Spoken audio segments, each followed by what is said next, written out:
வணக்கங்க. நாம் இன்றைக்கி வந்து கொத்து சப்பாத்தி செய்ய போகிறோம். கொத்து பரோட்டா எல்லோரும் பார்த்துருப்பீங்க. நம்ம இன்றைக்கி கொத்து சப்பாத்தி செய்ய போகிறோங்க. என் வீட்டில் என் குழந்தைங்களுக்கு எல்லாத்துக்குமே ரொம்ப பிடிக்குங்க. பெரியவங்கலேருந்து எல்லாத்துக்குமே பிடிக்கும். வந்து சப்பாத்தி மாவுக்கு எப்பயும் போல் சப்பாத்தி செய்கிற மாதிரி மாவு பிசைஞ்சு வச்சுக்கோங்க. நல்லா சாஃப்டாக பிசைஞ்சு வச்சுக்கோங்க.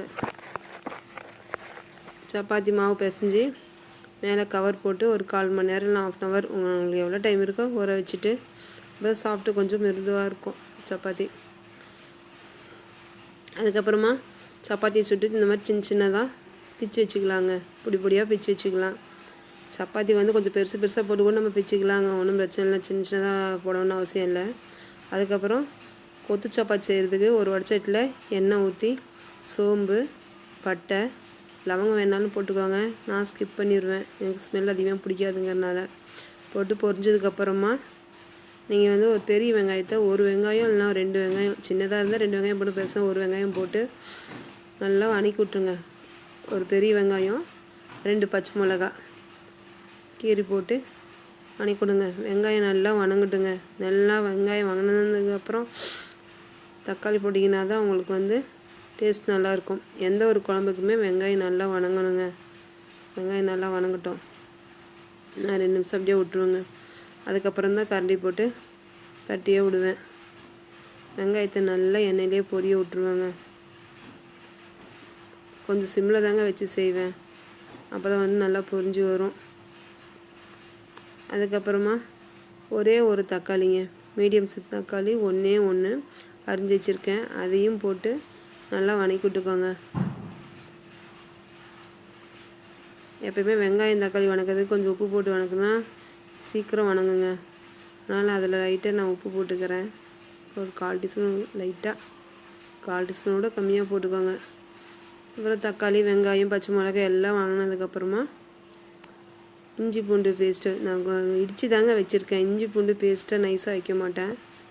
அதை எடுத்து ஒரு 1/4 டீஸ்பூன் அளவுக்கு போட்டுக்கோங்க. இஞ்சி பூண்டு வந்து முதல்ல போட்டோம்னா அடிப்பிடிக்க ஆரம்பிச்சிடும். அதனால் வந்துட்டு எல்லாம் வதங்கினதுக்கப்புறம் போட்டுக்கோங்க. இது நல்லா வதக்கி விடுங்க. தக்காளி எல்லாம் நல்லா உடஞ்சி வரட்டும். அதுக்கப்புறமா ஒரு 2 முட்டைங்க. இதுக்கு நான் ஒரு 10 சப்பாத்தி போட்டு செய்கிறேங்க. 4 பேர்த்துக்கு 2 முட்டை போதுங்க. 3 முட்டை அதிகமாக வேணால் கூட போட்டுக்கோங்க. நான் 2 முட்டை உடச்சி 3 முட்டை உடச்சி ஊற்றி அதை நம்ம வந்து முட்டை பொரியல் பண்ணுற மாதிரியே நல்லா வறுத்துடுவேன். தீயக்கூடாதுங்க.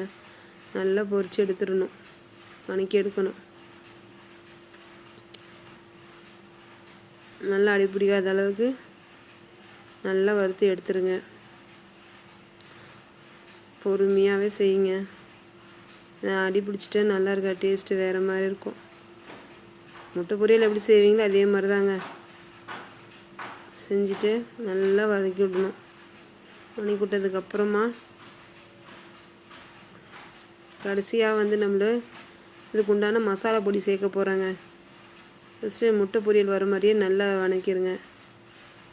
அதுக்கப்புறம் பார்த்திங்கன்னா ஒரு கப்பில் 1/2 ஸ்பூனு மிளகாத்தூளுங்க. 1/2 ஸ்பூனு மிளகாத்தூள், 1/2 ஸ்பூன் சிக்கன் மசாலா, 1/4 ஸ்பூன் மஞ்சத்தூள் எடுத்து வச்சுருக்கேன். அதையும் கொட்டி நல்லா வதக்கணும். ரொம்ப அதிகமாக ஃப்ளேம் வச்சிடாதீங்க, தீஞ்சிரும். இந்த இடத்துல வந்து பொடி மட்டும்தான் போட்டிருக்கோம். சிம்மில் வச்சு நல்லா பரட்டி விடுங்க. நல்லா பரட்டி விட்டதுக்கப்புறமா இதில் வந்துட்டு நம்ம தண்ணி ஊற்ற போகிறேங்க. நான் வந்துட்டு இது அதாவது ஒரு 10 சப்பாத்தி போடுறேன்னா நான் அடிக்கடி செய்யறதுனால எனக்கு ஒரு மெஷர்மெண்ட் தெரியும். நீங்கள் வந்து ஒரு சொம்பு, ஒரு 1/4 லிட்டர் சொம்பு இருக்குன்னா அந்த 1/4 லிட்டர் சொம்பு தண்ணி அப்படியே ஊற்றிடுங்க. ஊற்றி கொதிக்க விடுங்க. அதில் கொஞ்சம் கொத்தமல்லி தழை, உப்பு போட்டுக்கோங்க. உப்பு வந்து ரொம்ப அதிகமாக இருக்கக்கூடாதுங்க. நம்ம ஆல்ரெடி சப்பாத்திலையும் உப்பு போட்டிருக்கோம். லைட்டாக மைல்டாகவே போட்டுக்கோங்க. நீங்கள் டேஸ்ட்டு பார்க்கும்போது உப்பு வந்து கம்மியாக தான் இருக்கணும். கொஞ்சம் பத்தாத மாதிரி இருந்தால் தான் சப்பாத்தியோட உப்பு இது கலந்து வரும்போது கரெக்டாக இருக்கும். இல்லைன்னா அதிகமாக போயிடுங்க.